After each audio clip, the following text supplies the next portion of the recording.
Hello friends, एक rubric discuss करती हूँ आपके साथ, that is fear of rejection. Okay, तो पहले मीनिंग देखते हैं। What is fear? फियर मतलब डर, ठीक है। और अगर मीनिंग देखें तो the feeling that something dangerous, painful और फ्राइटनिंग माइट हैपन, यानी कि कुछ ऐसा हो सकता है, डरावना या भयावह या कुछ बुरा हो सकता है, ऐसा डर फ्यूचर के लिए होता है, ठीक है। और रिजेक्शन यानी अस्वीकृति, यानी कि नामंजूरी, कोई आपको रिजेक्ट कर देता है, आपको पसंद नहीं करता, दैट इज रिजेक्शन। तो ये जो फियर ऑफ रिजेक्शन है, ये रूब्रिक में अगर हम सिंथेसिस में देखें तो टोटल 12 मेडिसिन है, और अगर कंप्लीट में देखें तो टोटल 17 मेडिसिन है। तो आज हम थोड़ी सी मेडिसिन को डिस्कस करेंगे। कंप्लीट की जो मेडिसिन है वो बहुत रेयर टाइप की हैं, तो उसको हम डिस्कस नहीं करेंगे, लेकिन कॉमन वाली जो कि हमें डे टू डे प्रैक्टिस में देखने मिलते हैं, उनका फियर ऑफ रिजेक्शन कैसे है, क्यों है, उसको थोड़ा सा डिस्कस करते हैं, ठीक है। तो फर्स्ट मेडिसिन अगर हम इस रूब्रिक में देखते हैं, that is Aurum metallicum. Okay, तो ऑरम मेटालिकम है जो कि गोल्ड से बनी, ऑरम मेटालिकम गोल्ड से बना है, गोल्ड जैसी पर्सनालिटी होती है, उसको क्यों फेयर ऑफ रिजेक्शन आएगा, ठीक है। तो यहाँ पे क्या होता है ना, ऑरम मेटालिकम जो है इतना कंसाइंस वाला बंदा होता है, तो बेसिकली वो खुद से रिस्पॉन्सिबिलिटी लेता है, वो सारी चीज़ें खुद से समझ के करता है कि ये मेरी रिस्पॉन्सिबिलिटी है। बिकॉज अगर हम पीरियोडिक टेबल में देखें तो that is in the 6th रो, ठीक है। तो वो देश के लिए, समाज के लिए कुछ करने वाली पर्सनालिटी है, और अब अगर ऐसी कोई पर्सनालिटी खुद से समझ के कर रही है तो उसकी एक्सपेक्टेशन खुद से ही इतनी हाई रहती है, ठीक है, कि मुझे अगर मैं अच्छा काम करूंगा तो ऑनर मिलेगा, ठीक है। ऑनर वाली मेडिसिन है, उसको एक मान सम्मान, समाज में एक दर्जा मिलता है, तो उसको ऐसा लगता है कि मेरी जिम्मेदारी कि मैं उस लेवल का काम करूं। अगर बाय मिस्टेक भी, अब वो भी इंसान है, कभी किसी से हो जाती है गलती, तो अगर ऑरम से गलती हो जाती है तो उस चीज़ को ऑरम बहुत सीरियसली ले लेता है। उसका जो कंसाइंस है वो उसको माफ़ नहीं करता है, उसको लगता है कि जैसे मैंने कितनी बड़ी गलती कर दी, मैं ऐसी गलती कैसे कर सकता हूँ, ठीक है।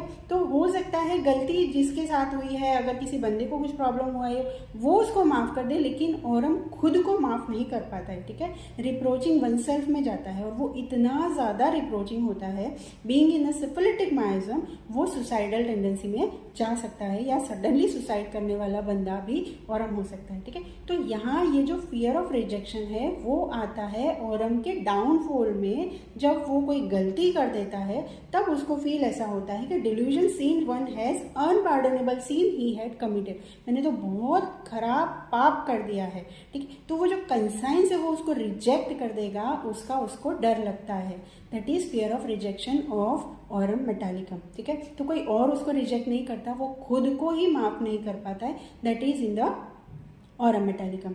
Then second medicine is aurum mur natronatum, ठीक है। तो अभी इसमें तीन है, ठीक है, ऑरम म्योर एंड नियोनेट्रम। तो इसमें नेट्रम म्योर की क्वालिटी भी मिलेगी और साथ में ऑरम की क्वालिटी भी मिलेगी।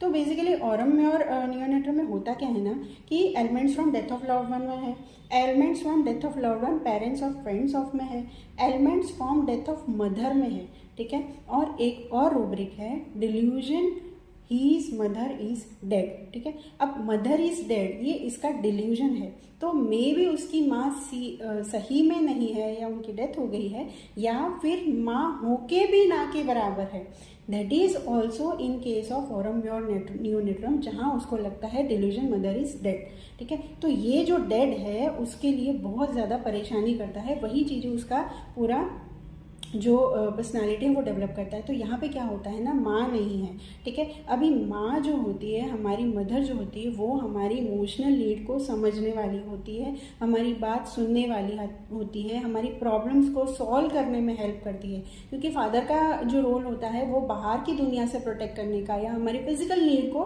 पूरी करने का होता है, जो कि माँ है वो हमारी इमोशनल नीड को समझती है। वो चीज़ ऑरम म्योर नियोनेट्रम को नहीं मिलती है, ठीक है। तो इस वजह से ऑरम म्योर में क्या आता है ना, कि माँ ही नहीं समझ रही है, तो उसको रिस्पॉन्सिबिलिटी लेनी पड़ती है कि माँ नहीं कर रही है तो मुझे खुद करना पड़ेगा। तो ये एक स्टेज पे आता है जहाँ पे उसको अनयूजुअल रिस्पॉन्सिबिलिटी, एक रूब्रिक हमारे पास एलिमेंट्स फ्रॉम अनयूजुअल रिस्पॉन्सिबिलिटी। तो ये जब अनयूजुअल रिस्पॉन्सिबिलिटी लेता है, जो उसको लेनी नहीं है लेकिन लेनी पड़ती है, ठीक है। इसमें ऑरम है इसलिए वो ले लेता है, लेकिन नेट्रम म्योर है वो इतना कैपेबल नहीं होता, लेकिन उसको लेनी पड़ती है, जिसकी वजह से। और दूसरा क्या है, जिसकी वजह से अनयूजुअल रिस्पॉन्सिबिलिटी की वजह से प्रॉब्लम आती है। और साथ में वो लेता क्यों है, क्योंकि उसको लगता है कि लोग मेरे बारे में क्या बोलेंगे, क्योंकि औरम है, ठीक है, तो फियर ओपिनियन ऑफ अदर्स, लोग क्या बोलेंगे, तो इसलिए वो लोगों को खुश करने के लिए प्लीजिंग डिजायर टू प्लीज में रहता है। गुस्सा आता है लेकिन उसको सप्रेस करता है, एंगर सप्रेस की मेडिसिन है, ठीक है, और उसके अंदर वो कॉन्फिडेंस नहीं आता है, इसलिए उसको कुछ अगर परफॉर्म करना है तो एंग्जाइटी भी होती है, एंग्जाइटी एंटिसिपेशन होता है, anxiety as if time is set कि मुझे तो करना ही पड़ेगा, तो नहीं है कैपेसिटी और लेके करने जाता है, तो वहाँ पे उसको फियर ऑफ रिजेक्शन आता है कि अगर मेरी गलती हुई तो सामने वाला मुझे रिजेक्ट कर देगा। मैं अगर उसको प्लीज़ नहीं कर पाया, मैंने कोई गलती कर दी, तो सामने वाला मुझे रिजेक्ट कर देगा, ये फियर उसके अंदर आता है। तो this is about aurum mur natronatum, ठीक है। Now the third medicine, carcinosin. Carcinosin we all know, ठीक है, हमें पता है कि कार्सिनोसिन का इवोल्यूशन क्या होता है कि वो स्पेशली या तो बहुत ज़्यादा डिस्ट्रक्टिव रहता है या तो उसको डोमिनेशन करके, उसको डिस्ट्रक्टिव नहीं भी रहा तो उसको डोमिनेशन जो है कार्सिनोसिन में बहुत इंपॉर्टेंट होता है, मोस्ट ऑफ द केसेस में आपको मिलेगा। तो यहाँ पे कार्सिनोसिन में एलिमेंट्स फ्रॉम डोमिनेशन है। Ailments from domination, children in parental control, long history of excessive harsh upbringing, ठीक है। तो यहाँ पे क्या होता है, उसकी अपब्रिंगिंग जो है, उसको बड़ा करने का जो उसको बचपन से जो मिला है वो बहुत हार्श मिला है, या फिर elements from domination for a long time, ठीक है। ऐसा नहीं है कि ज़रूरी नहीं है कि बचपन में ही उसको प्रॉब्लम आई होगी, शादी के बाद, जैसे बचपन तो ठीक अच्छा गुजरा था, लेकिन जब से शादी करके गई, सास ससुर हस्बैंड सबका डोमिनेशन इतना ज़्यादा है तो एक स्टेज पे आपके वो कार्सिनोसिन बन जाती है, ठीक है।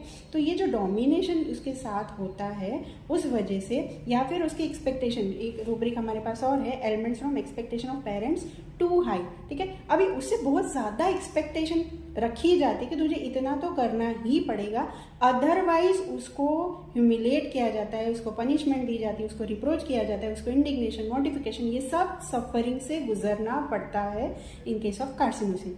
तो इसलिए वो क्या करता है, अपने आप को हाई स्पिरिटेड बना लेता है और परफेक्शन के लिए काम करता है, प्रॉपर एकदम अच्छे से काम करेगा, कहीं भी कोई मिस्टेक ना हो जाए, ठीक है, पेडेंट हो जाता है, फस्टिडियस हो जाता है, इस तरह से वो काम करता है कि उसकी छोटी सी भी मिस्टेक ना हो, ठीक है।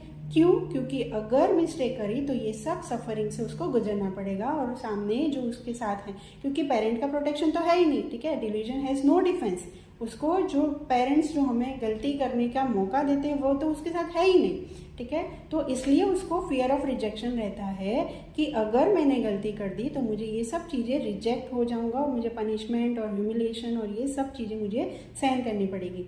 तो ये होता है कार्सिनोसिन का फियर ऑफ रिजेक्शन, इसीलिए वो परफेक्ट होके काम करते जाता है और प्लीजिंग करते रहता है, क्योंकि उसको गुड ओपिनियन चाहिए। ये हो गया carcinosin. Now the next medicine is Ignatia.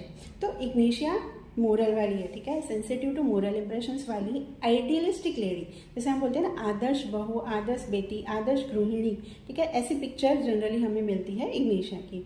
Okay, तो इग्नेशिया में क्या रहता है ना कि वो अपने परिवार को अच्छे से संभालती है, उसकी घर परिवार में ज़्यादा उसकी जो एनर्जी है वो रहती है, क्योंकि उसको ऐसा लगता है delusion marriage, he is married, ठीक है, एक बार शादी की तो मुझे ज़िंदगी भर उसको निभाना है, तो वो हर बंदे की केयर करती है, हर बंदे का ध्यान रखती है, और इस तरह से कभी समझो सामने वाले ने गलत भी उसको कुछ बोला तो वो बियर करती जाएगी, mindless bear suffering without outrage, ठीक है।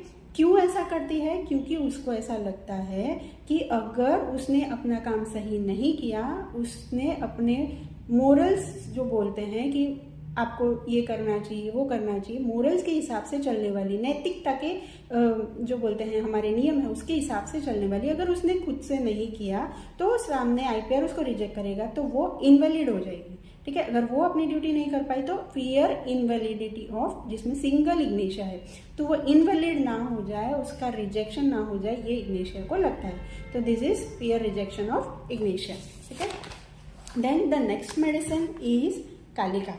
ओके, तो कालिका में जो फियर रिजेक्शन है वो एक स्टेज के बाद आएगा, ठीक है, it is not in the, क्योंकि ये जो जितनी भी मेडिसिन है उसमें कुछ मेडिसिन ऐसी हैं जिनको कंटिन्यूसली ये इनके मन में थॉट रहता है कि हमें रिजेक्ट ना कर दे, और कुछ मेडिसिन ऐसी हैं जैसे कि कालिका, वो एक स्टेज पे आने के बाद फियर ऑफ रिजेक्शन में जाती हैं, ठीक है। वो कब जाएगा कालिका?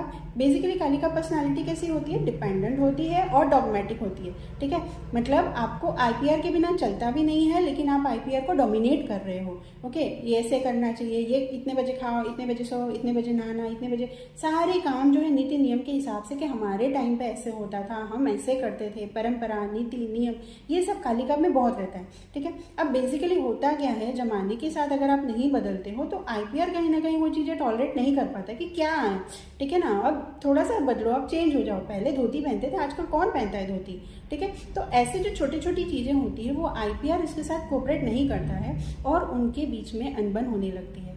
तब कालिका जैसे चाहिए कंपनी, ठीक है, क्योंकि वो ट्रीट अच्छे से नहीं करता। एक रूब्रिक है हमारे पास, company desire for yet treats them outrageously, अच्छे से ट्रीट नहीं करता है, तो वो जो रिएक्शन है आईपीआर भी कभी कभी देता है कि अभी मुझे नहीं आपकी बात सुननी है, नहीं करना है। अभी कालिका आपको डर लगता है क्योंकि वो अकेला नहीं रह सकता, तो उसके मन में वो डर आ जाता है कि मैं कैसे करूँगा, उसके मन में वो डर आ जाता है कि मैं कैसे करूँगा। तो फिर वो अल्टीमेटली क्या करता है, वो डर की वजह से, वो डिपेंडेंसी की वजह से, क्योंकि अकेला तो वो रह नहीं सकता, अकेले उसको बहुत डर लगता है, तो वो क्या करता है, फियर ऑफ रिजेक्शन की वजह से क्लोजिंग आइज एमुलेशन में चला जाता है कि अब मैंने आंखें बंद करी, अब तुम करो तुम्हारे मन से, ठीक है। तो वो क्लोजिंग आइज एमुलेशन में चला जाता है क्योंकि उसको फियर ऑफ रिजेक्शन है कि अगर मेरा आईपीआर मुझे साथ में नहीं रखेगा या मैं उनके बिना कैसे अकेले रहूँगा। वो अकेले रहना कालिका के लिए बहुत फेयरफुल कंडीशन है, इसीलिए रिजेक्शन का डर आता है और वो क्लोजिंग आइज में चला जाता है, ठीक है। तो this is Kalika. Now the next medicine is leg caninum.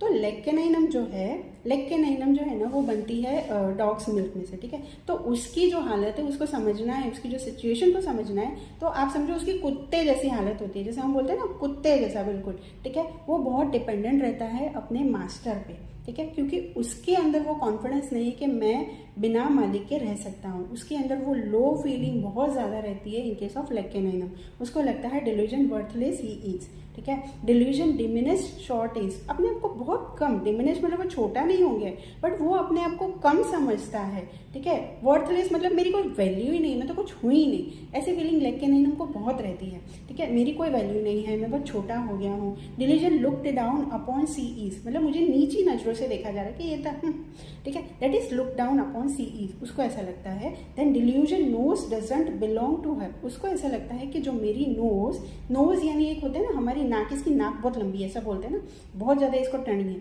इसकी तो है ही नहीं, इसकी नाक है ही नहीं, ये इसको ऐसा लगता है कि उसकी जो इज्जत है, उसकी जो इमेज है वो है ही नहीं, वो तो सामने वाले के हिसाब से ही चल रहा है क्योंकि वो तो डिमिनिश्ड है, उसकी तो कोई वैल्यू है ही नहीं, तो जैसा मालिक बोलेगा वैसा ही उसको करना है, ठीक है।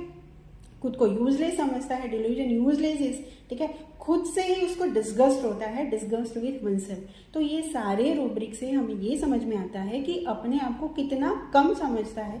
अभी ऐसा बंदा जिसके अंदर कोई कॉन्फिडेंस ही नहीं है, सेल्फ डेप्रिशिएशन है कि मैं तो बिल्कुल बेकार, तो ऐसे बंदे को आप कैसे एक्सपेक्ट कर सकते हो कि वो किसी के सामने कुछ अच्छा प्रेजेंट कर पाएगा, ठीक है, क्योंकि ये dependent at the mercy of others, ठीक है। ये रूब्रिक में है कि वो लोगों की दया पे, लोगों के फेंके हुए टुकड़ों पे जीने वाला बंदा है, इसीलिए वो अपने मालिक को सर्व करते रहता है कि वो उसको रिजेक्ट ना कर दे।